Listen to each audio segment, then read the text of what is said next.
ਕੀ ਲੱਗਦਾ ਭਾਰਤ ਸਰਕਾਰ ਨੇ ਜਿਹੜੀ ਅਗਨੀਪਥ ਸਕੀਮ ਦਾ ਐਲਾਨ ਕੀਤਾ ਹੈ, ਕੀ ਮੰਨਦੇ ਤੁਸੀਂ ਇਹਦੇ ਵਿੱਚ ਕਿੰਨਾ ਨੁਕਸਾਨ ਹੋਵੇਗਾ, ਕਿੰਨਾ ਫਾਇਦਾ ਹੋਵੇਗਾ? ਇਹ ਸਕੀਮ ਫੌਜ ਦਾ ਖਰਚੇ ਨੂੰ ਘੱਟ ਕਰਨ ਵਾਸਤੇ ਤੇ ਨਵੀਂ ਭਰਤੀ ਸਕੀਮ ਲਾਗੂ ਕਰਨ ਵਾਸਤੇ ਉਸ ਸਮੇਂ ਦੇ ਸੀਡੀਐਸ ਜਨਰਲ ਬਿਪਨ ਰਾਵਤ ਨੇ ਵੀ ਇਹ 'ਤੇ ਕੰਮ ਕੀਤਾ ਸੀ ਕਿ ਇਹਦੇ 'ਤੇ ਵਿਚਾਰ ਚਰਚਾ ਕੀਤੀ ਗਈ, ਇਹਦੇ 'ਤੇ ਬੜੇ ਸਟੱਡੀ ਕੀਤੀ ਗਈ ਤੇ ਫਿਰ ਇਹ 14 ਜੂਨ ਨੂੰ ਇਹਨੂੰ ਸਕੀਮ ਬਾਰੇ ਅਨਾਉਂਸਮੈਂਟ ਹੋ ਗਈ। ਅਨਾਉਂਸਮੈਂਟ ਹੁੰਦੇ ਸਾਰ ਹੀ ਨੌਜਵਾਨ ਭੜਕ ਉੱਠੇ ਤੇ ਇਹ ਇੱਕਦਮ ਆਪ ਮੁਹਾਰੇ ਉੱਠਿਆ ਅੰਦੋਲਨ ਹੈ। ਬੜੇ ਚਿਰ ਤੋਂ ਆਸ ਸੀ, 3 ਸਾਲਾਂ ਤੋਂ ਭਰਤੀ ਬੰਦ ਪਈ ਕਿ ਭਰਤੀ ਕਦੋਂ ਖੁੱਲੇਗੀ, ਪਰ ਕਿਸੇ ਨੂੰ ਇਹ ਨਹੀਂ ਸੀ ਉਮੀਦ ਕਿ ਇੱਕਦਮ ਇਹ ਫੈਸਲਾ ਹੋ ਜਾਏਗਾ। ਭਾਰਤ ਸਰਕਾਰ ਨੇ ਇਹਦੇ ਬਾਰੇ ਫੈਸਲਾ ਲੈਂਦਿਆਂ ਇਹ ਕਿਹਾ ਕਿ ਇਹ ਜਿਹੜੇ ਇਸ ਸਾਲ ਵਾਸਤੇ ਜਿਹੜੇ ਨੌਜਵਾਨ ਭਰਤੀ ਹੋਣਗੇ ਉਹਨਾਂ ਦੀ ਉਮਰ ਜਿਹੜੀ ਸੀ 21 ਸਾਲ ਤੋਂ ਵਧਾ ਕੇ 2 ਸਾਲਾਂ ਦੀ ਛੋੜ ਦੇ ਦਿੱਤੀ। ਕਿਉਂਕਿ ਉਹ 2 ਸਾਲ ਪਹਿਲਾਂ ਜਿਹੜੇ ਕਿ ਭਰਤੀ ਯੋਗ ਸਨ, ਜਿਹੜੇ ਕਈ ਕਿ ਇਸ ਚੈਨਲ ਚੋਂ ਨਿਕਲ ਚੁੱਕੇ ਸਨ, ਭਾਰਤ ਵੇਟ ਕਰ ਰਹੇ ਸਨ ਤੇ ਉਹਨਾਂ ਨੂੰ ਵੀ ਉਹਨਾਂ ਮੌਕਾ ਨਾ ਮਿਲਿਆ ਕੋਵਿਡ ਕਰਕੇ 2 ਸਾਲਾਂ ਦੀ ਛੋਟ ਕਰਤੀ। ਇਹ ਮਤਲਬ ਕਿ ਹੁਣ ਇਸ ਸਾਲ ਤਕਰੀਬਨ ਜਿਹੜੇ 46,000 ਤੇ ਇਹਨਾਂ ਨੇ ਭਰਤੀ ਕਰਨੇ ਨੇ ਤਾਂ ਉਹਦੇ ਵਿੱਚ ਇਹਨਾਂ ਦੀ ਛੋਟ ਜਿਹੜੀ ਹੈ ਦੀ ਉਮਰ 7.5 ਤੋਂ ਲੈ ਕੇ 23 ਸਾਲ ਤੱਕ ਹੋਏਗੀ। ਜਿਹੜੇ ਨੌਜਵਾਨ ਸੀ ਉਹਨਾਂ ਨੂੰ ਇੱਕੋ ਆਸ ਹੁੰਦੀ ਸੀ ਵੀ ਜੇਕਰ ਬਾਕੀ ਥਾਵਾਂ ਤੇ ਨੌਕਰੀ ਨਾ ਮਿਲੀ ਤਾਂ ਫੌਜ ਦੀ ਨੌਕਰੀ ਤਾਂ ਲੈ ਹੀ ਲੈਣਗੇ ਉਹ, ਪਰ ਹੁਣ ਫੌਜ ਦੇ ਵਿੱਚ ਵੀ ਕੰਡੀਸ਼ਨ ਲਗਾ ਦਿੱਤੀ ਕਿ 4 ਸਾਲਾਂ ਲਈ ਪਹਿਲਾਂ ਭਰਤੀ ਕਰਾਂਗੇ ਅਸੀਂ, ਜਿਹਦੇ ਨਾਲ ਫਿਰ ਨੌਜਵਾਨਾਂ ਦਾ ਹੌਸਲਾ ਨਹੀਂ ਟੁੱਟੂਗਾ। ਨੌਜਵਾਨ ਤਿਆਰ ਸੀ, ਜਿਹੜੇ ਬੜਾ ਕੰਪੀਟੀਸ਼ਨ ਹੁੰਦਾ, ਵੈਕੈਂਸੀਆਂ ਘੱਟ ਨੇ ਫੌਜ ਪੱਖੀ ਭਰਤੀ ਵਾਸਤੇ। ਇਹਦੇ 'ਚ ਕੀ ਹੋਏਗਾ ਉਹਦੀ ਗੱਲ ਅਲੱਗ ਹੈ, ਮਗਰ ਇਹ ਤੇ ਬੜੇ ਉਹ ਨੌਜਵਾਨ ਜਿਹੜੇ ਕਿ ਯੋਗ ਫਿੱਟ, ਜਿਹੜੇ ਨਸ਼ੇ ਨਹੀਂ ਕਰਦੇ, ਜਿਹੜੇ ਕਿ ਫਿਜ਼ੀਕਲੀ ਫਿੱਟ, ਜਿਹੜੇ ਕਿ ਮੈਡੀਕਲ ਪਾਸ, ਜਿਹੜੇ ਕਿ ਟੈਸਟ ਪਾਸ ਕਰਕੇ ਜਦੋਂ ਉਹਨਾਂ ਨੂੰ ਉਸ ਪਾਸੇ ਰਾਹ ਨਹੀਂ ਮਿਲਿਆ ਤੇ ਫਿਰ ਬਾਕੀਆਂ ਨੇ ਦੇਖਿਆ ਸਾਡਾ ਵੀ ਇਹ ਗੱਲ ਹੋਏਗੀ। ਅਸੀਂ ਤੇ ਪੰਜਾਬ ਦੇਖੇ ਤੇ ਇਸ ਵਾਸਤੇ ਇਹ ਅਰੋਸ਼ ਪੈਦਾ ਹੋ ਗਿਆ ਤੇ ਇਹਦੇ ਵਿੱਚ ਹੁਣ ਸਾਰੇ ਕੋਈ ਸੀਮਤ ਨਹੀਂ ਹੈਗਾ, ਕੋਈ ਪੰਜਾਬ ਵਿੱਚ ਹਿਮਾਚਲ ਹੀ ਰਹਿੰਦਾ ਨਹੀਂ, ਬਿਹਾਰ ਦਾ ਨਹੀਂ ਗੱਲਾਂ ਬਾਕੀ ਨੇ, ਇਹ ਜੇ ਸਾਰੇ ਧਰਮ, ਸਾਰੀਆਂ ਜਾਤੀਆਂ, ਸਾਰਾ ਸਮਾਜ ਸਾਰੇ ਸੂਬਿਆਂ ਦੇ ਵਿੱਚ ਇਕੱਠੇ ਹੋ ਗਏ ਤੇ ਇਹਦਾ ਮਤਲਬ ਕਿ ਇੱਕ ਅਨਕੰਟਰੋਲ ਜਿਹੀ ਸਿਚੁਏਸ਼ਨ ਪੈਦਾ ਹੋ ਗਈ।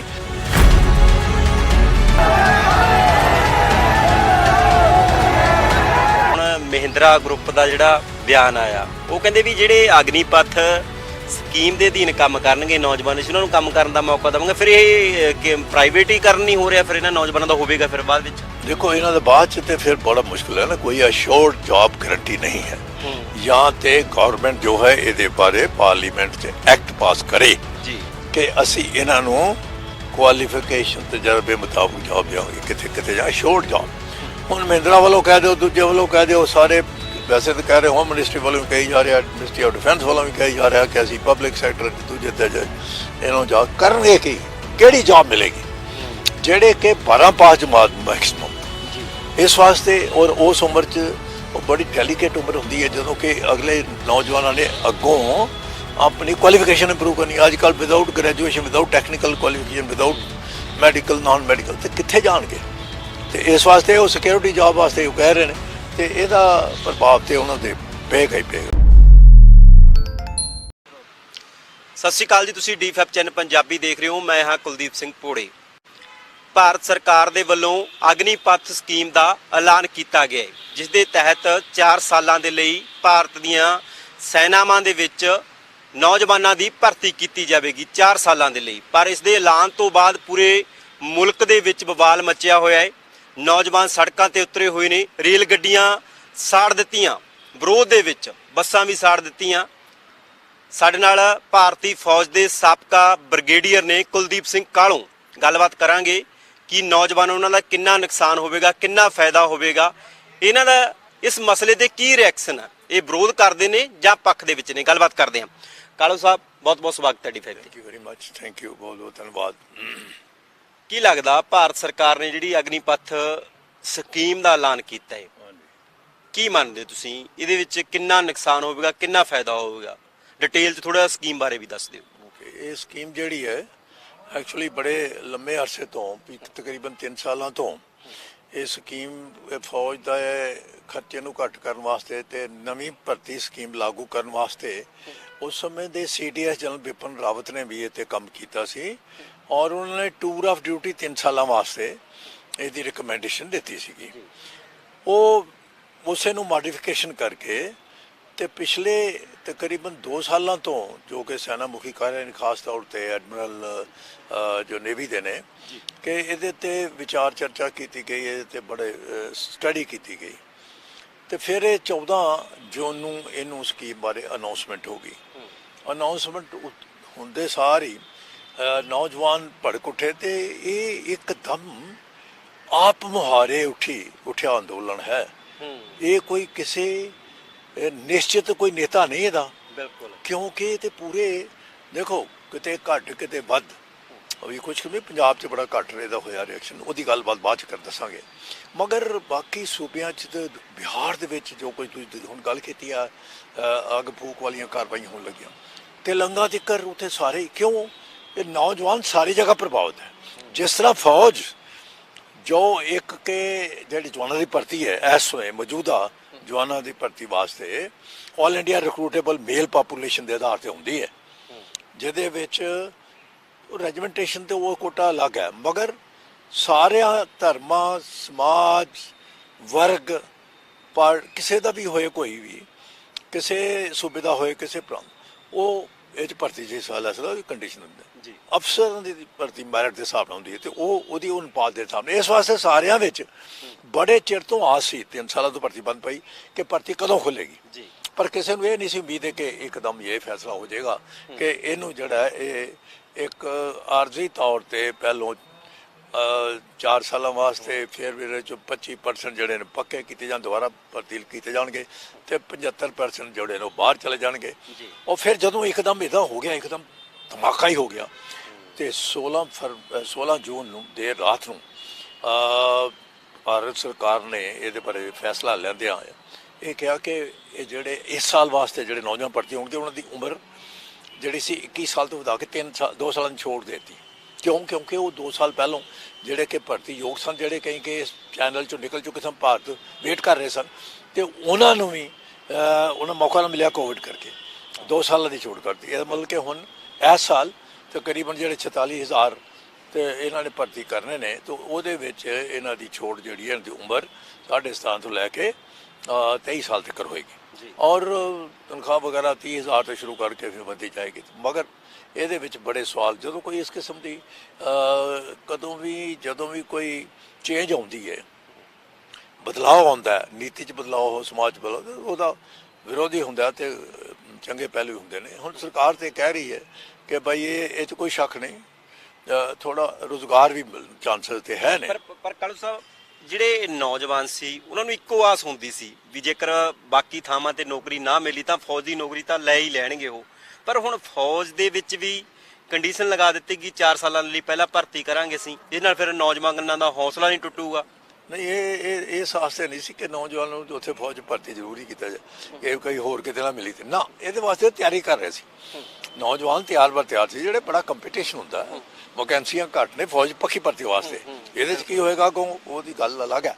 ਮਗਰ ਇਹ ਤੇ ਬੜੇ ਉਹ ਨੌਜਵਾਨ ਜਿਹੜੇ ਕਿ ਯੋਗ, ਫਿੱਟ, ਜਿਹੜੇ ਨਸ਼ੇ ਨਹੀਂ ਕਰਦੇ, ਜਿਹੜੇ ਕਿ ਫਿਜ਼ੀਕਲੀ ਫਿੱਟ, ਜਿਹੜੇ ਕਿ ਮੈਡੀਕਲ ਪਾਸ, ਜਿਹੜੇ ਕਿ ਟੈਸਟ ਪਾਸ ਕਰਕੇ, ਜਦੋਂ ਉਹਨਾਂ ਨੂੰ ਉਸ ਪਾਸੇ ਰਾਹ ਨਹੀਂ ਮਿਲਿਆ ਤੇ ਫਿਰ ਬਾਕੀਆਂ ਨੇ ਦੇਖਿਆ ਸਾਡਾ ਵੀ ਇਹ ਗੱਲ ਹੋਏਗੀ। ਅਸੀਂ ਤਾਂ ਪੰਜਾਬ ਦੇਖੇ ਤੇ ਇਸ ਵਾਸਤੇ ਇਹ ਅਰੋਸ਼ ਪੈਦਾ ਹੋ ਗਿਆ ਤੇ ਇਹਦੇ ਵਿੱਚ ਹੁਣ ਸਾਰੇ ਕੋਈ ਸੀਮਤ ਨਹੀਂ ਹੈਗਾ, ਕੋਈ ਪੰਜਾਬ ਵਿੱਚ ਹਿਮਾਚਲ ਹੀ ਰਹਿੰਦਾ ਨਹੀਂ, ਬਿਹਾਰ ਦਾ ਨਹੀਂ ਗੱਲਾਂ, ਬਾਕੀ ਨੇ ਇਹ 'ਚ ਸਾਰੇ ਧਰਮ, ਸਾਰੀਆਂ ਜਾਤੀਆਂ, ਸਾਰਾ ਸਮਾਜ ਸਾਰੇ ਸੂਬਿਆਂ ਦੇ ਵਿੱਚ ਇਕੱਠੇ ਹੋ ਗਏ ਤੇ ਇਹਦਾ ਮਤਲਬ ਕਿ ਇੱਕ ਅਨਕੰਟਰੋਲ ਜਿਹੀ ਸਿਚੁਏਸ਼ਨ ਪੈਦਾ ਹੋ ਗਈ ਤੇ ਇਹ ਭੰਨ ਤੋੜ ਵਾਲੀਆਂ ਜਿਹੜੀਆਂ ਕਾਰਵਾਈਆਂ ਨੇ, ਅੱਗ ਫੂਕ ਲੈਣਗੇ, ਇਹ ਵੀ ਇਹ ਦੇਸ਼ ਦੇ ਹਿੱਤ ਵਿੱਚ ਨਹੀਂ। ਕਿਉਂਕਿ ਇਹਦੇ ਨਾਲ ਕੀ ਹੈ ਕਿ ਜਿਹੜੀਆਂ ਸਾਡੇ ਵਿਦੇਸ਼ੀ ਮੁਲਕਾਂ ਦੀਆਂ ਜਥੇਬੰਦੀਆਂ ਨੇ ਉਹ ਦੇਸ਼ ਦਾ ਫਾਇਦਾ ਲੈਣਗੀਆਂ, ਦੋ ਚੀਜ਼ਾਂ ਦਾ ਫਾਇਦਾ ਲੈਣਗੀਆਂ। ਇੱਕ ਤੇ ਆ ਜਿਹੜੇ ਪ੍ਰਦਰਸ਼ਨ ਹੋ ਰਹੇ ਨੇ, ਜੋ ਅੱਗ ਫੂਕ ਸੱਟ ਜੋ ਕਿ ਅਸਤੁਸ਼ਟਤਾ ਵਾਲਾ ਮਾਹੌਲ ਪੈਦਾ ਹੋ ਚੁੱਕਿਆ। ਦੂਸਰਾ ਜਿਹੜੇ ਬਾਹਰ ਵੀ ਆ ਜਾਣਗੇ 75% ਦੀ, ਤੇ ਉਹ ਟ੍ਰੇਨ ਜਿਹੜੇ ਮਾੜਾ ਮੋਟਾ ਟ੍ਰੇਨਿੰਗ 4 ਸਾਲ ਕਰਕੇ ਉਹ ਵੀ ਜਿਹੜੇ ਨੇ ਉਹ ਵੀ ਦੇਖੋ ਥੋੜਾ ਜਿਹਾ ਉਹਨਾਂ ਵਿੱਚੋਂ, ਸਾਰੇ ਤਾਂ ਨਹੀਂ, ਉਹਨਾਂ ਵਿੱਚੋਂ ਕੁਝ ਮਤਲਬ ਕਿ ਜਿਹੜੀਆਂ ਏਜੰਸੀਆਂ ਨੇ ਉਹਨਾਂ ਦੇ ਵੀ ਨਿਗਾਹ ਉਹਨਾਂ ਦੇ ਉੱਤੇ ਹੋਏਗੀ। ਜਿਸ ਤਰ੍ਹਾਂ ਫੌਜ ਦੀਆਂ ਕੀ ਪ੍ਰਾਈਵੇਸੀਆਂ ਹੁੰਦੀਆਂ ਨੇ, ਕਿਉਂਕਿ ਜਦੋਂ ਉਹ 4 ਸਾਲ ਰਹਿਣਗੇ ਫੌਜ ਦੇ ਅਧੀਨ ਤਾਂ ਉਹਨਾਂ ਨੂੰ ਪ੍ਰਾਈਵੇਸੀਆਂ ਵੀ ਪਤਾ ਲੱਗ ਜਾਣਗੀਆਂ, ਉਹ ਵੀ ਲੀਕ ਹੋ ਸਕਦੀਆਂ ਨੇ, ਉਹਦਾ ਨੁਕਸਾਨ ਵੀ ਹੋ ਸਕਦਾ ਫਿਰ ਤਾਂ ਫੌਜ ਲੀਕ ਤੇ ਵੈਸੇ ਜਿਹੜੇ ਪੱਕੇ ਤੌਰ ਤੇ ਨੂੰਹ ਦੇ ਵੀ ਆ ਰਹੇ ਨੇ ਵਿੱਚ ਕੇਸਿਸ ਕਿ ਜਿਹੜੇ ਹਾਲੇ ਵੀ 에ਅਰਫੋਰਸ 'ਚ ਵੀ ਹੋਇਆ, ਆਰਮੀ 'ਚ ਵੀ, ਇੱਥੇ ਦੇਖ ਲਓ ਹਨੀ ਟ੍ਰੈਪ 'ਚ ਆ ਰਹੇ ਨੇ, ਕਈ ਕੁਝ ਹੋ ਰਿਹਾ। ਉਹ ਤੇ ਦੇਖੋ ਜਿਹੜੀਆਂ ਏਜੰਸੀਆਂ ਨੇ ISI ਦੀ ਗੱਲ ਕਰ ਲਓ ਸਿੱਧੇ ਤੌਰ ਤੇ ਉਹਨਾਂ ਦਾ ਤੇ ਧਿਆਨ ਹੀ ਇਸੇ ਪਾਸੇ ਹੈ ਕਿ ਤਿੰਨ ਚੀਜ਼ਾਂ ਪ੍ਰਭਾਵਿਤ ਕਿਸ ਤਰ੍ਹਾਂ ਕਰਨ, ਵਾਈਨ, ਵੈਮਨ ਐਂਡ ਵੈਲਥ, ਉਹਦਾ ਇਸਤੇਮਾਲ ਕਰਦੇ ਨੇ। ਮਗਰ ਜਿਹੜੇ ਟ੍ਰੇਨ ਹੋਣਗੇ ਉਹ ਜਿਹੜੇ ਥੋੜ੍ਹੇ ਸਮੇਂ ਵਾਸਤੇ ਆ ਗਏ, ਜਿਹੜੇ ਕਿ ਨਾਟ ਸੈਟਿਸਫਾਈਡ ਨੇ, ਜਿਹੜੇ ਕਿ ਨੌਕਰੀ ਜਿਹੜੇ ਉਹ ਪੱਕੇ ਤੌਰ 'ਤੇ ਹੋਣਾ ਚਾਹੁੰਦੇ ਸੀਗੇ, ਉਹ ਸੇਵਾ ਕਰਨਾ ਚਾਹੁੰਦੇ ਸੀ, ਦੇਸ਼ ਦੀ ਸੇਵਾ, ਮੌਕਾ ਨਹੀਂ ਮਿਲਿਆ ਲੰਬੇ ਸਮੇਂ ਦਾ, ਤੇ ਉਹਨਾਂ ਨੂੰ ਜਿਹੜੇ ਹੋ ਵੀ ਜਾਣਗੇ 15 ਸਾਲਾਂ ਦੇ 15 ਸਾਲਾਂ ਇਸ ਮਤਲਬ ਇਹ ਫਿਰ ਸਰਕਾਰ ਮਤਲਬ ਕਿ ਉਹਨਾਂ ਨੂੰ ਪੈਨਸ਼ਨ ਨਹੀਂ ਦਿੱਤੀ ਜਾਏਗੀ। ਮੁੜ ਵਸੇਬੇ ਦਾ ਬੜਾ ਵੱਡਾ ਚੈਲੰਜ ਹੈ। ਪਰ ਹੁਣ ਜਿਹੜਾ ਦੇਖੋ ਕੱਲ੍ਹ ਫੈਸਲਾ 2 ਦਿਨ ਦੀ ਲਗਾਤਾਰ ਮੀਟਿੰਗ ਤੋਂ ਬਾਅਦ ਰੱਖਿਆ ਮੰਤਰੀ ਰਾਜਨਾਥ ਸਿੰਘ ਨੇ ਤਿੰਨਾਂ ਸੈਨਾਵਾਂ ਦੇ ਮੁਖੀਆਂ ਨੂੰ ਮੀਟਿੰਗ ਕਰਨ ਤੋਂ ਬਾਅਦ ਇਹ ਪੱਕਾ ਫੈਸਲਾ ਕਰ ਲਿਆ ਕਿ ਇਹਨੂੰ ਲਾਗੂ ਕਰਨਾ ਹੀ ਕਰਨਾ। ਪਰ ਸਰਕਾਰ ਤਾਂ ਹੁਣ ਕਹਿ ਚੁੱਕੀ ਹੈ ਵੀ ਵਿਰੋਧ ਜਿੰਨਾ ਮਰਜ਼ੀ ਹੋਵੇ ਅਸੀਂ ਪਿੱਛੇ ਨਹੀਂ ਹਟਾਂਗੇ, ਵਾਪਸ ਨਹੀਂ ਲਵਾਂਗੇ। ਤਿੰਨੇ ਜਿਹੜੇ ਸੈਨਾ ਦੇ ਮੁਖੀ ਨੇ ਉਹਨਾਂ ਦੇ ਵੱਲੋਂ ਵੀ ਜਿਹੜੀ ਪ੍ਰੈਸ ਕਾਨਫਰੰਸ ਕੀਤੀ ਗਈ, ਉਹਨਾਂ ਨੇ ਵੀ ਸਾਫ਼ ਕਰ ਦਿੱਤਾ ਕਿ ਪਿੱਛੇ ਹਟਣ ਦਾ ਕੋਈ ਸਵਾਲ ਨਹੀਂ, ਤੇ ਉਹਨਾਂ ਨੇ ਜਿਹੜੇ ਲਾਭ ਵੀ ਗਿਣਾਏ ਨੇ ਇਸ ਸਕੀਮ ਦੇ। ਦੇਖੋ ਲਾਭ ਮੈਂ ਜਿਸ ਤਰ੍ਹਾਂ ਕਿਹਾ ਕਿ ਪਹਿਲਾ ਲਾਭ ਤੇ ਇਹ ਚਲੋ ਠੀਕ ਹੈ, ਫੌਜ ਦੇ ਹਿੱਤ ਵਿੱਚ ਕਹਿੰਦੇ ਨੇ ਕਿ ਭਾਈ ਇਹ ਯੰਗ ਹੋਏ, ਕਿਉਂਕਿ ਯੰਗ ਪ੍ਰੋਫਾਈਲ ਰੱਖਣ ਵਾਸਤੇ ਮਤਲਬ ਥੋੜ੍ਹੇ ਸਮੇਂ ਵਾਸਤੇ ਆ ਕੇ ਚਲੇ ਗਏ, ਤੇ ਇਸ ਵੇਲੇ 32-34 ਸਾਲ ਐਵਰੇਜ, ਕਿਉਂਕਿ 17-19 ਸਾਲ ਨੌਕਰੀ ਕਰਦਾ ਜਵਾਨ, ਤਾਂ ਉਸ ਪੱਖੋਂ ਕਹਿੰਦੇ ਨੇ ਕਿ ਫੌਜ ਨੂੰ ਯੰਗ ਰੱਖਣ ਵਾਸਤੇ ਤੇ ਕਾਰਗਿਲ ਦੀਆਂ ਗੱਲਾਂ ਕਰਦੇ ਨੇ ਕਿ ਉਸ ਸਮੇਂ ਇਹ ਸਿਫਾਰਿਸ਼ ਕੀਤੀ ਗਈ ਸੀ। ਉਹ ਤੇ ਗੱਲ ਹੈਗੀ ਹੈ, ਚਲੋ ਉਹਨੂੰ ਯੰਗ ਰੱਖਣ ਵਾਸਤੇ ਇਹ ਪ੍ਰਕਿਰਿਆ ਸ਼ੁਰੂ ਹੈ। ਮਗਰ ਅਲਟੀਮੇਟਲੀ ਫੌਜ ਨੂੰ ਜਦੋਂ ਇੱਦਾਂ 25% ਦੀ ਵਿੱਚ ਲੈਂਦੇ ਰਹੇ ਪੱਕੇ ਤੌਰ ਮਤਲਬ ਚਲੇ ਗਏ ਆ 4-4 ਸਾਲ ਕਰਕੇ, ਤਾਂ ਇਹਦਾ ਮਤਲਬ ਇਹ ਫੌਜ ਜਿਹੜੀ ਹੈ ਉਹ ਜ਼ਿਆਦਾ ਟ੍ਰੇਨਡ ਨਹੀਂ ਰਹੇਗੀ, ਕਿਉਂਕਿ ਸਿਰਫ 6 ਮਹੀਨੇ ਦੀ ਟ੍ਰੇਨਿੰਗ ਕਰਕੇ, ਜਦੋਂ ਕਿ ਰਿਕਰੂਟ 1 ਸਾਲ ਦੀ ਟ੍ਰੇਨਿੰਗ ਕਰਦਾ, ਫਿਰ ਔਨ ਦੀ ਜੌਬ ਟ੍ਰੇਨਿੰਗ ਹੁੰਦੀ ਹੈ, ਟੈਕਨੀਕਲ ਨਾ ਹੋ। ਅੱਜ ਕੱਲ੍ਹ ਤਾਂ ਬਹੁਤ ਕੁਝ ਹੋ ਗਿਆ, ਤੇ ਇਸ ਪਾਸੇ ਨੂੰ ਅਗਰ ਜਦੋਂ ਘੱਟ ਟ੍ਰੇਨਿੰਗ ਵਾਲੇ ਜਾਣਗੇ ਤੇ ਉਹ ਵਾਪਸ ਆਉਣਗੇ ਤੇ ਉਹ ਐਕਸਪੋਜ਼ ਤੇ ਹੋਣਗੇ। ਪਰ ਫੌਜ ਜਿਹੜੀ ਹੈ ਉਹ ਫਿਰ 2032 ਦੇ ਕਰੀਬ ਦੇ ਬਿਆਨ ਆ ਰਹੇ ਨੇ ਕਿ ਉਹ ਤੇ ਫਿਰ ਜ਼ਿਆਦਾਤਰ ਫੌਜ ਜਿਹੜੀ ਹੈ ਤਕਰੀਬਨ ਅੱਧੀ ਕਹਿ ਲਓ ਉਹ ਆਰਜ਼ੀ ਫੌਜ 'ਚ ਨੌਕਰੀ ਭਰਤੀ ਹੋਣ ਵਾਲਿਆਂ ਦੀ ਹੋਏਗੀ। ਤੇ ਜੋ ਜਜ਼ਬਾ, ਜੋ ਇਹਨਾਂ ਦੇ ਕੌਮੀ ਜਜ਼ਬਾ, ਇਹਨਾਂ ਦੇ ਵਾਸਤੇ ਮਰ ਮਿਟਣ ਦਾ ਜਜ਼ਬਾ, ਲੜਾਈ ਦਾ ਜਿਹੜਾ ਕਿ ਸਪਿਰਿਟ ਸੀ, ਰੈਜੀਮੈਂਟੇਸ਼ਨ ਸਪਿਰਿਟ ਸੀਗੀ, ਉਹ ਪ੍ਰਭਾਵਿਤ ਹੋਏਗੀ। ਕਿਉਂਕਿ ਥੋੜ੍ਹੇ ਸਮੇਂ ਵਾਸਤੇ, ਲੰਬੇ ਸਮੇਂ ਵਾਸਤੇ ਆਏ, ਉਹ ਮੁਕਾਬਲਾ ਵੀ ਫਿਰ ਜਿਹੜਾ ਤਜਰਬਾ ਹੈਗਾ, ਜਿਹਨੇ ਜੰਗੀ ਚਾਲਾਂ ਸਿੱਖ ਚੁੱਕਿਆ, ਇਹ ਕਿੰਨੇ ਚਿਰ 'ਚ ਸਿੱਖ ਲੈਣਗੇ? ਇੰਨੇ ਚਿਰ 'ਚ ਬਹੁਤ ਮੁਸ਼ਕਿਲ ਹੋਏਗਾ। ਕਿਸੇ ਨੇ ਪੈਟਰੋਲਿੰਗ ਕਰਨ ਵਾਸਤੇ ਕਹਿ ਦਿਓ, ਐਂਬੂਸ਼ ਕਰਨ ਵਾਸਤੇ ਕਿੱਦਾਂ ਕਹਿਣਗੇ? ਤੇ ਕੰਨੀ ਕਤਰਾਉਣਗੇ, ਕਿਉਂਕਿ ਪਹਿਲੇ ਅਗਲੇ 3-4 ਸਾਲ ਤੇ ਦੇਖੋ, ਨਾਲੇ ਖਾਸ ਤੌਰ 'ਤੇ ਟੈਕਨੀਕਲ ਆਰਮ, ਉਹਦੇ ਵਿੱਚ ਤਾਂ ਹੋਰ ਹੀ ਮੁਸ਼ਕਿਲ ਹੋਏਗਾ। ਪਰ ਇਨਫੈਂਟਰੀ ਵਾਸਤੇ, ਕਿਉਂਕਿ 10 ਜਮਾਤਾਂ ਪਾਸ, 10 ਨਹੀਂ ਤੇ 12 ਜਮਾਤਾਂ ਪਾਸ, ਉਹਨਾਂ ਨੂੰ ਬਾਅਦ 'ਚ ਕਿੱਥੇ ਨੌਕਰੀ ਮਿਲੇਗੀ? ਕਿਹੜੀ ਨੌਕਰੀ ਮਿਲੇਗੀ? ਉਹ ਤਾਂ ਕਈ ਕਹਿੰਦੇ ਜੀ ਆਹ ਸੰਸਥਾ ਕਹਿ ਰਹੀਆਂ ਨੇ ਕਿ ਅਸੀਂ ਇਹਨਾਂ ਨੂੰ ਸਿਕਿਉਰਿਟੀ ਗਾਰਡ ਰੱਖ ਲਾਂਗੇ। ਬਿਲਕੁਲ। ਹੁਣ ਮੈਂ ਤੁਹਾਡੀ ਇਹੀ ਗੱਲ ਤੇ ਆਉਣਾ, ਹੁਣ ਮਹਿੰਦਰਾ ਗਰੁੱਪ ਦਾ ਜਿਹੜਾ ਬਿਆਨ ਆਇਆ, ਉਹ ਕਹਿੰਦੇ ਵੀ ਜਿਹੜੇ ਅਗਨੀਪਥ ਸਕੀਮ ਦੇ ਅਧੀਨ ਕੰਮ ਕਰਨਗੇ ਨੌਜਵਾਨ, ਅਸੀਂ ਉਹਨਾਂ ਨੂੰ ਕੰਮ ਕਰਨ ਦਾ ਮੌਕਾ ਦੇਵਾਂਗੇ। ਫਿਰ ਇਹ ਪ੍ਰਾਈਵੇਟੀਕਰਨ ਨਹੀਂ ਹੋ ਰਿਹਾ, ਫਿਰ ਇਹਨਾਂ ਨੌਜਵਾਨਾਂ ਦਾ ਹੋਵੇਗਾ ਫਿਰ ਬਾਅਦ ਵਿੱਚ? ਦੇਖੋ ਇਹਨਾਂ ਦਾ ਬਾਅਦ 'ਚ ਤੇ ਫਿਰ ਬੜਾ ਮੁਸ਼ਕਿਲ ਹੈ ਨਾ, ਕੋਈ ਅਸ਼ੋਰਡ ਜੌਬ ਗਰੰਟੀ ਨਹੀਂ ਹੈ। ਜਾਂ ਤੇ ਗਵਰਨਮੈਂਟ ਜੋ ਹੈ ਇਹਦੇ ਬਾਰੇ ਪਾਰਲੀਮੈਂਟ 'ਚ ਐਕਟ ਪਾਸ ਕਰੇ ਜੀ ਕਿ ਅਸੀਂ ਇਹਨਾਂ ਨੂੰ ਕੁਆਲੀਫਿਕੇਸ਼ਨ ਤਜਰਬੇ ਮੁਤਾਬਕ ਜੌਬ ਦੇਵਾਂਗੇ, ਕਿੱਥੇ ਕਿੱਥੇ ਜਾਂ ਅਸ਼ੋਰਡ ਜੌਬ। ਹੁਣ ਮਹਿੰਦਰਾ ਵੱਲੋਂ ਕਹਿ ਦਿਓ, ਦੂਜੇ ਵੱਲੋਂ ਕਹਿ ਦਿਓ, ਸਾਰੇ ਵੈਸੇ ਤਾਂ ਕਹਿ ਰਹੇ, ਹੋਮ ਮਿਨਿਸਟਰੀ ਵੱਲੋਂ ਵੀ ਕਹੀ ਜਾ ਰਿਹਾ, ਮਿਨਿਸਟਰੀ ਆਫ ਡਿਫੈਂਸ ਵੱਲੋਂ ਵੀ ਕਹੀ ਜਾ ਰਿਹਾ ਕਿ ਅਸੀਂ ਪਬਲਿਕ ਸੈਕਟਰ 'ਚ ਦੂਜੇ ਤੇ ਇਹਨੂੰ ਜੌਬ ਕਰਨਗੇ। ਕੀ ਕਿਹੜੀ ਜੌਬ ਮਿਲੇਗੀ? ਜਿਹੜੇ ਕਿ 12 ਪਾਸ ਜਮਾਤ ਮੈਕਸਿਮਮ ਜੀ, ਇਸ ਵਾਸਤੇ। ਔਰ ਉਸ ਉਮਰ 'ਚ ਉਹ ਬੜੀ ਡੈਲੀਕੇਟ ਉਮਰ ਹੁੰਦੀ ਹੈ, ਜਦੋਂ ਕਿ ਅਗਲੇ ਨੌਜਵਾਨਾਂ ਨੇ ਅੱਗੋਂ ਆਪਣੀ ਕੁਆਲੀਫਿਕੇਸ਼ਨ ਇੰਪਰੂਵ ਕਰਨੀ। ਅੱਜ ਕੱਲ੍ਹ without graduation, without technical qualification, without medical, non medical, ਤੇ ਕਿੱਥੇ ਜਾਣਗੇ? ਤੇ ਇਸ ਵਾਸਤੇ ਉਹ ਸਿਕਿਉਰਿਟੀ ਜੌਬ ਵਾਸਤੇ ਉਹ ਕਹਿ ਰਹੇ ਨੇ, ਤੇ ਇਹਦਾ ਪ੍ਰਭਾਵ ਤੇ ਉਹਨਾਂ ਦੇ ਪਏਗਾ ਹੀ ਪਏਗਾ। ਪਰ ਕਾਲੂ ਸਾਹਿਬ, ਜਿਹੜੇ 17 ਤੋਂ 21 ਸਾਲ ਦਾ ਇਹਨਾਂ ਨੇ ਸਮਾਂ ਰੱਖਿਆ ਵੀ ਇਹਦੇ ਅਧੀਨ ਅਸੀਂ 4 ਸਾਲ ਰੱਖਣਗੇ, ਫਿਰ ਉਸ ਤੋਂ ਬਾਅਦ ਜਦੋਂ ਫੌਜ ਦੀ ਭਰਤੀ ਹੋਵੇਗੀ, ਕੀ ਉਹਨਾਂ ਨੂੰ ਏਜ ਦੇ ਵਿੱਚ ਛੋਟ ਦਿੱਤੀ ਜਾਵੇਗੀ? ਇਹਦਾ ਕੋਈ ਹਾਲੇ ਤੱਕ ਕੋਈ ਫੈਸਲਾ ਨਹੀਂ। ਏਜ ਤੇ ਛੋਟ ਜਿਹੜੀ ਹੈ ਉਹਨਾਂ ਨੂੰ ਦੁਬਾਰਾ ਕੀ ਹੋਏਗਾ ਉਹਦੇ ਬਾਰੇ ਕੋਈ ਹਦਾਇਤਾਂ ਨਹੀਂ। ਐਕਚੁਅਲੀ ਕੀ ਹੋ ਰਿਹਾ ਕਿ ਹਾਲੇ ਕਿ ਇਹਨਾਂ ਨੇ ਕਿਹਾ ਸੀ ਕਿ ਅਸੀਂ ਬੜੀ ਸੋਚ ਵਿਚਾਰ ਦੇ ਨਾਲ ਇਹ ਜਿਹੜੇ ਯੋਜਨਾ ਤਿਆਰ ਕੀਤੀ ਹੈ, ਤੇ ਪਰ ਇਹ ਕਹਿੰਦੇ ਨੇ ਅਸੀਂ ਸਾਬਕਾ ਰੱਖਿਆ ਮੰਤਰੀ ਦਾ ਬਿਆਨ ਸੀ ਕਿ ਅਸੀਂ ਸਾਬਕਾ ਫੌਜੀਆਂ ਨੂੰ ਹੀ ਇਹਦੇ 'ਚ ਇਹਨਾਂ ਦਾ ਵਿਚਾਰ ਲਏ ਨੇ। ਹੋ ਸਕਦਾ ਦਿੱਲੀ 'ਚ ਬੈਠੇ ਜਨਰਲ ਜਲਾਂਦਾ ਕੋਈ ਉਹਨਾਂ ਨਾਲ ਸਾਂਝੀ ਕੀਤੀ ਹੋਏ। ਗਰਾਊਂਡ ਲੈਵਲ ਤੇ ਹੋਇਆ ਨਹੀਂ। ਸਰਬੇਦਨ ਫੌਜੀ ਭਾਈਚਾਰਾ ਪੰਜਾਬ ਜਿਹੜਾ ਕਿ ਇੱਕ ਰੈਕੋਗਨਾਈਜ਼ਡ ਤੇ ਆਥੋਰਾਈਜ਼ਡ ਇਹ ਸੰਸਥਾ ਹੈਗੀ ਸਾਡੀ, ਉਹ ਪਿਛਲੇ 6-7 ਮਹੀਨਿਆਂ 'ਚ ਬਲਕਿ ਦਸੰਬਰ ਦੇ 9 ਦਸੰਬਰ ਤੋਂ ਲੈ ਕੇ ਸਾਡੀ ਜਿਹੜਾ ਸਾਡਾ ਫੌਜੀ ਭਾਈਚਾਰਾ ਇਹਨਾਂ ਦੀ ਸ਼ੈਡੋ ਕੈਪਟਨ, ਅਸੀਂ ਪਿੰਡਾਂ ਦਾ ਦੌਰਾ ਕੀਤਾ, ਮੈਂ ਖੁਦ ਗਿਆ, ਤੇ ਉਹਦੇ ਵਿੱਚ ਅਸੰਤੁਸ਼ਟ ਜਿਹੜੇ ਸੀ ਸਰਪੰਚਾਂ ਦੇ ਸਾਹਮਣੇ ਪੇਸ਼ ਕੀਤੇ ਕਿ ਇਹ ਆਹ ਹਾਲਤ ਹੋਣ ਵਾਲੀ ਹੈ। ਇਹਦਾ ਮਤਲਬ ਵਾਰਨਿੰਗ ਸਿਗਨਲ ਤੇ ਸੀਗਾ ਉਹਨਾਂ ਕੋਲ, ਪਰ ਸਾਡੇ ਗਰਾਊਂਡ ਲੈਵਲ ਤੇ ਇਹਨਾਂ ਰਿਪੋਰਟ ਲਈ ਜਾਂਦੀ ਜਿਹੜੇ ਕਿ ਸਟੇਕ ਹੋਲਡਰ ਨੇ ਉਹਨਾਂ ਨੂੰ ਸ਼ਾਮਲ ਕੀਤਾ ਗਿਆ। ਅਸੀਂ ਇੱਥੇ ਚੰਡੀਗੜ੍ਹ ਵਿਖੇ 12 ਅਪ੍ਰੈਲ ਨੂੰ ਯਾਦ ਹੈ ਪ੍ਰੈਸ ਕਾਨਫਰੰਸ ਕੀਤੀ, ਇਹਦੇ ਬਾਰੇ ਬੜਾ ਵੱਡਾ ਲੇਖ ਲਿਖਿਆ ਮੈਂ ਫੌਜ ਦੀ ਭਰਤੀ ਬਾਰੇ, 4 ਅਖਬਾਰਾਂ 'ਚ ਛਪਿਆ, ਪੰਜਾਬੀ, ਹਿੰਦੀ, ਉਰਦੂ, 2 ਹਿੰਦੀ ਦੀਆਂ, 1 ਉਰਦੂ ਦੀ, ਸਾਰਿਆਂ 'ਚ ਛਪਿਆ ਮੇਰਾ ਲੇਖ। ਤੇ ਉਹ ਵਾਰਨਿੰਗ ਸਿਗਨਲ ਸੀ, ਕਹਿੰਦੇ ਨੇ ਸਾਨੂੰ ਇਹਨਾਂ ਨੂੰ ਸਮਝਾਏ ਕੌਣ ਨੇ ਸਮਝ, ਤੇ ਉਹ ਕਿੰਨੇ ਕਾਰਵਾਈ ਇਹਨਾਂ ਨੂੰ ਫੀਡਬੈਕ ਜੰਤਰ ਮੰਤਰ ਤੇ ਧਰਨੇ ਹੋਏ ਕਿ ਇਹ ਸਾਰੀ ਸਟੇਟ ਤੋਂ ਉੱਥੇ ਆ ਕੇ ਇਕੱਠੇ ਹੋਏ ਇਸੇ ਚੀਜ਼ ਨੂੰ ਲੈ ਕੇ ਫੌਜ ਨੂੰ ਭਰਤੀ ਲੈ ਕੇ। ਤੇ ਇਹਨਾਂ ਨੂੰ ਪਤਾ ਹੋਣਾ ਚਾਹੀਦਾ ਸੀ ਫੀਡਬੈਕ, ਤੇ ਉਹਨਾਂ ਨੂੰ ਸ਼ਾਮਲ ਕਰਕੇ ਕੁਝ ਜਿਹੜੀਆਂ ਕਮੀਆਂ ਪੇਸ਼ਾਂ ਨੇ ਹਾਲੇ ਵੀ ਦੂਰ ਕਰ ਸਕਦੇ ਨੇ। ਕਿਉਂ ਜਿਹੜੀ ਏਜ ਦਾ ਤੁਸੀਂ ਗੱਲ ਕੀਤੀ ਬੜਾ ਵੱਡਾ ਸਵਾਲ ਹੈ ਕਿ ਉਸ ਤੋਂ ਬਾਅਦ ਫਿਰ ਏਜ ਵਧਾਉਣਗੇ, ਕਿਉਂਕਿ ਜਿਹੜਾ 21 ਸਾਲ ਤੱਕ ਹੋ ਗਿਆ, 22 ਸਾਲ ਤੱਕ ਹੋ ਗਿਆ, ਉਹ ਤੇ ਉਹ ਸਭ ਨਾ ਓਵਰੇਜ ਹੋ ਗਿਆ। 23 ਇਸ ਸਾਲ ਤੇ 23 ਵਾਸਤੇ ਹੈ, ਉਹ 23 ਸਾਲਾਂ ਵਿੱਚ ਹੋਏਗਾ ਜਿਹੜੇ ਇਸ ਸਾਲ ਭਰਤੀ ਹੋਣੇ ਨੇ। 23 ਸਾਲ ਵੱਲ ਦੀ ਉਮਰ ਤੱਕ ਵਾਲੇ 4 ਸਾਲ ਸਾਰਿਆਂ ਨੇ ਕਰਨੀ, ਉਸ ਤੋਂ ਬਾਅਦ ਫਿਰ ਉਮਰ ਵਧਾਉਣਗੇ। ਆ ਬਹੁਤ ਵੱਡਾ ਸਵਾਲ ਹੈ, ਇਹਨਾਂ ਚੀਜ਼ਾਂ ਤੇ ਧਿਆਨ ਦੇਣਾ ਸੀ, ਉਹਨਾਂ ਨੂੰ ਸਹੂਲਤਾਂ ਕੀ ਮਿਲਣਗੀਆਂ। ਇਹੀ ਗੱਲ ਹੈ ਨਾ, ਜੇ ਹੁਣ ਇਹ ਕਹਿੰਦੇ ਨੇ ਵੀ 4 ਸਾਲਾਂ ਦੇ ਲਈ ਅਸੀਂ ਰੱਖਾਂਗੇ, ਪਰ ਜੇਕਰ ਸਰਕਾਰੀ ਭਰਤੀ ਤਾਂ ਫਿਰ ਹੋਣੀ ਨਹੀਂ 4 ਸਾਲ ਦੇ ਵਿੱਚ ਦੇ। ਨਾ ਬਿਲਕੁਲ ਨਹੀਂ ਸਰਕਾਰੀ ਭਰਤੀ, ਮਤਲਬ ਇਹਨੂੰ ਸਰਕਾਰੀ ਭਰਤੀ ਕਹਿ ਲਓ। ਉਹ ਕਹਿੰਦੇ ਨੇ ਕਿ ਇਸੇ ਹਿਸਾਬ ਨਾਲ ਹੁਣ ਭਰਤੀ ਅੱਗੋਂ ਹੋਏਗੀ। ਕਾਲੋ ਸਾਹਿਬ, ਤੁਸੀਂ ਫੌਜ ਦੇ ਵਿੱਚ ਬ੍ਰਿਗੇਡੀਅਰ ਰਹੇ ਹੋ, ਤੁਸੀਂ ਇੱਕ ਦੱਸੋ, ਤੁਸੀਂ ਇਸ ਦਾ ਵਿਰੋਧ ਕਰਦੇ ਹੋ ਜਾਂ ਪੱਖ ਦੇ ਵਿੱਚ? ਜੇ ਵਿਰੋਧ ਕਰਦੇ ਹੋ ਕਿਉਂ ਕਰਦੇ ਹੋ, ਜੇ ਪੱਖ ਦੇ ਵਿੱਚੋਂ ਤਾਂ ਕਿਉਂ? ਦੇਖੋ, ਮੈਂ ਇਸ ਐਗਜ਼ੈਕਟਲੀ ਜਹਾਂ ਹੁਣ ਖੜੀ ਹੈ ਸਕੀਮ, ਉਹਦੇ ਵਿੱਚ ਬੜੀਆਂ ਉਨਤਾਈਆਂ ਨੇ।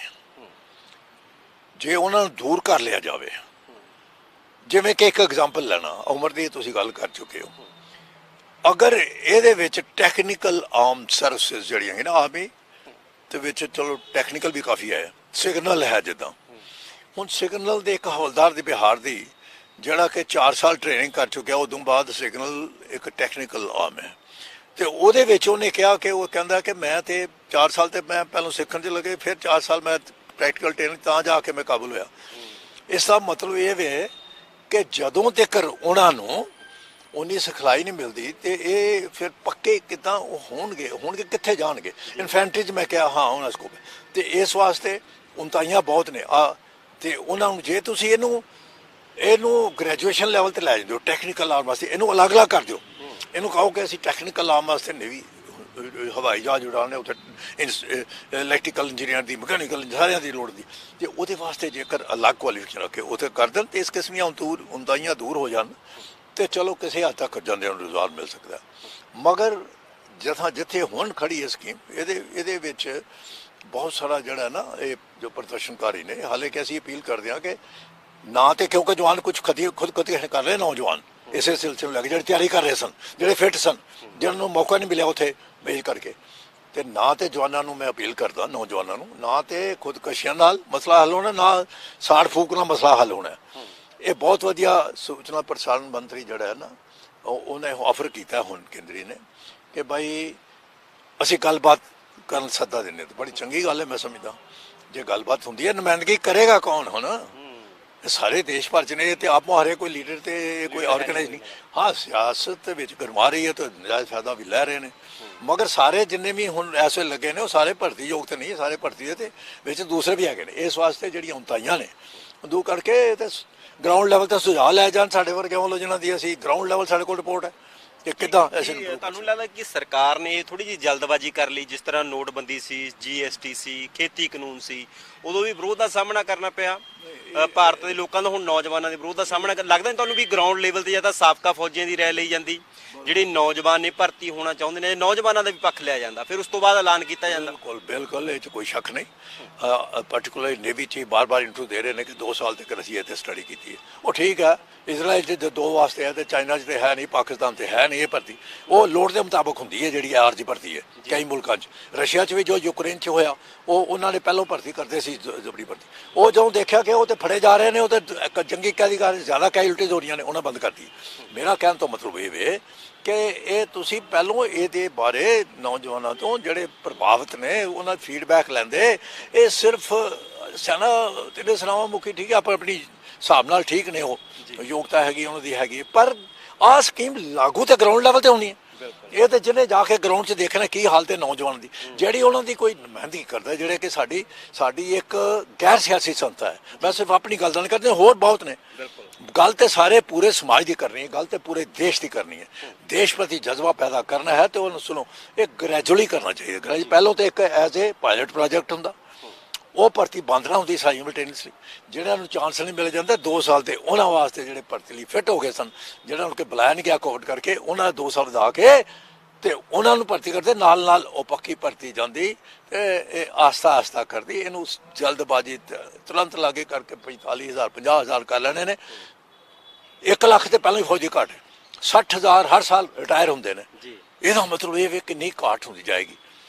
1 ਲੱਖ ਤੋਂ ਉੱਤੇ ਹੋ ਗਏ ਜੋ ਰੱਖਿਆ ਮੰਤਰੀ ਪਹਿਲਾਂ ਬਿਆਨ ਦੇ ਚੁੱਕੇ ਨੇ ਤੇ ਇਹਦਾ ਮਤਲਬ ਇਹ ਵੇ ਕਿ ਜੇ ਇਹਨੂੰ ਕਰਨਾ ਸੀ ਇੱਕਦਮ ਨਹੀਂ ਇਹਦੇ ਵਿੱਚ ਦੇਖੋ ਜਿਹੜੇ ਤੇ ਤਿਆਰੀ ਪੂਰੀ ਕਰਕੇ ਜਿਹੜੇ ਪ੍ਰੋਪਰ ਪ੍ਰੋਸੀਜਰ ਹੈ। ਹੁਣ ਇਹ ਕੀ ਹੋਏਗਾ ਕਿੱਦਾਂ ਸਾਰੇ ਇੰਸਟਰਕਸ਼ਨ ਦੇ ਰਹੇ ਨੇ ਸਾਰੇ ਵਿਗਿਆਪਨ ਦੇ ਰਹੇ ਨੇ। ਕੱਲ੍ਹ ਸਾਹਿਬ ਹੋਰ ਸਵਾਲ ਉੱਠ ਰਿਹਾ ਕੁਝ ਲੋਕਾਂ ਦਾ ਮੰਨਣਾ ਕਹਿੰਦੇ ਵੀ ਜਦੋਂ 21 ਸਾਲ ਦੀ ਉਮਰ ਹੋ ਗਈ ਮੰਨ ਲਓ ਹੈ ਨਾ ਜਿਹੜੇ ਹੋਏ ਨੇ ਚਾਹੇ 23 ਸਾਲ ਦੀ ਉਮਰ ਦੇ ਵਿੱਚ ਜਿਹੜੇ 4 ਸਾਲ ਜਿਹਦੇ ਪੂਰੇ ਹੁੰਦੇ ਨੇ ਉਹ ਸਮੇਂ ਤਾਂ ਕਹਿੰਦੇ ਉਹਨਾਂ ਦੇ ਵਿਆਹ ਦੀ ਹੁੰਦੀ ਹੈ ਕਈ ਵਾਰ ਫਿਰ ਉਦੋਂ ਉਹਦਾ ਬੇਰੁਜ਼ਗਾਰ ਹੋ ਜਾਣਗੇ ਕਿਵੇਂ ਫਿਰ ਉਹਨਾਂ ਦੇ ਮਨ ਤੇ ਲੋੜ ਨਹੀਂ ਪਊਗਾ ਘਰ ਦੇ ਆਏ ਤੇ ਵੀ ਜਿਹੜਾ ਲੋੜ ਪਊਗਾ ਉਹਨਾਂ ਦੀ ਵੀ ਜਿਹੜੀ ਮਾਨਸਿਕ ਸਥਿਤੀ ਹੋਰ ਪਾਸੇ ਨੂੰ ਚਲੀ ਜਾਵੇ। ਬਿਲਕੁਲ ਠੀਕ ਹੈ ਤੁਹਾਡਾ ਸਵਾਲ ਕਿਉਂਕਿ ਜਦੋਂ ਵੀ ਕਿਸੇ ਦੀ ਪ੍ਰਪੋਜ਼ਲ ਜਾਂਦੀ ਹੈ ਪੰਜਾਬ ਹਿਮਾਚਲ ਹਰਿਆਣਾ ਖਾਸਾ ਬਾਕੀ ਮੁਲਕਾਂ ਬਾਕੀ ਦੇਸ਼ਾਂ 'ਚ ਵੀ ਤੇ ਉਹ ਬੱਚੇ ਦਾ ਕੀ ਰੁਜ਼ਗਾਰ ਹੈ ਪੱਕਾ ਹੈ ਕੱਚਾ ਹੈ ਇਹ ਦਿਹਾੜੀ ਕਰਦਾ ਹੈ ਕਿ ਆਪਣਾ ਫੌਜ ਦੀ ਨੌਕਰੀ ਤੇ ਪ੍ਰੈਫਰੈਂਸ ਦਿੱਤੀ ਜਾਂਦੀ ਕਿਉਂ ਇੱਕ ਤੇ ਕੰਟੀਨਿਊਟੀ ਇੱਕ ਦੇਸ਼ ਸੇਵਾ ਇਹ ਵੀ ਪਤਾ। ਦੂਜੀ ਗੱਲ ਪੈਨਸ਼ਨੇਬਲ ਜੌਬ ਹੈ ਅੱਜ ਕੱਲ੍ਹ ਪੈਨਸ਼ਨੇਬਲ ਜੌਬ ਰਹੀ ਨਹੀਂ ਇਹਦੇ ਵਿੱਚ ਵੀ ਅੱਗੋਂ ਜਾ ਕੇ ਸਾਰਿਆਂ ਵਾਸਤੇ ਉਹ ਕੰਟਰੀਬਿਊਟ ਹੋ ਜਾਏਗਾ ਉਹ ਵੱਖਰੀ ਗੱਲ ਹੈ।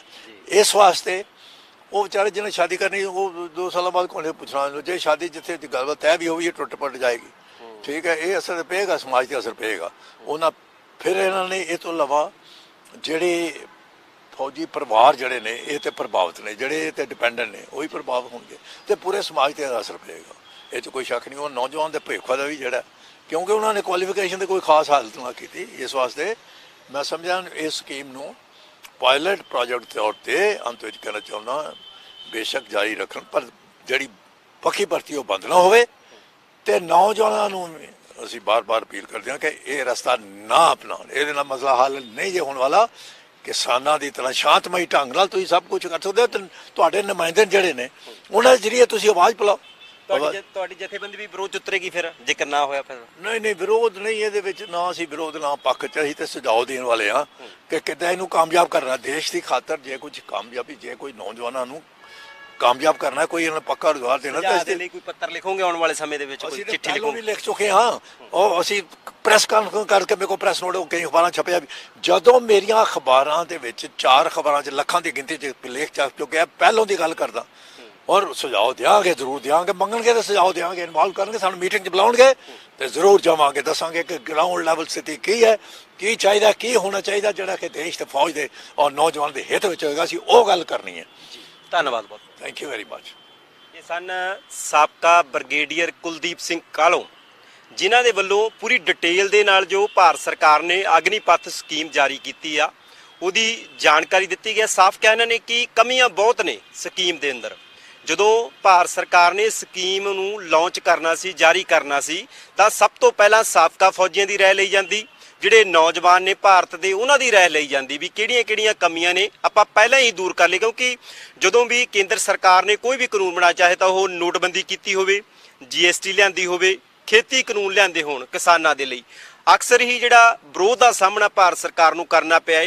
ਜ਼ਿਆਦਾਤਰ ਲੋਕਾਂ ਦਾ ਮੰਨਣਾ ਇਹੀ ਹੈ ਕਿ ਸਰਕਾਰ ਜਲਦਬਾਜ਼ੀ ਦੇ ਵਿੱਚ ਫੈਸਲਾ ਕਰਦੀ ਹੈ ਪਹਿਲਾਂ ਭਰੋਸੇ ਵਿੱਚ ਨਹੀਂ ਲੈਂਦੀ ਹੈਗੀ ਚਾਹੇ ਉਹ ਨੌਜਵਾਨਾਂ ਨੂੰ ਹੋਵੇ ਜਾਂ ਫਿਰ ਸਾਬਕਾ ਫੌਜੀਆਂ ਨੂੰ ਜਿਹੜਾ ਉਹਨਾਂ ਨੇ ਇਸ ਵਾਰ ਭਰੋਸੇ ਦੇ ਵਿੱਚ ਨਹੀਂ ਲਿਆ।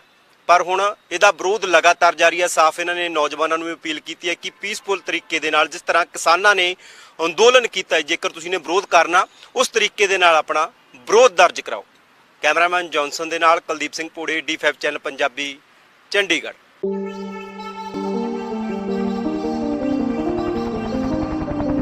आगे आगे Hey, hello. This is the key time. Real stop is coming.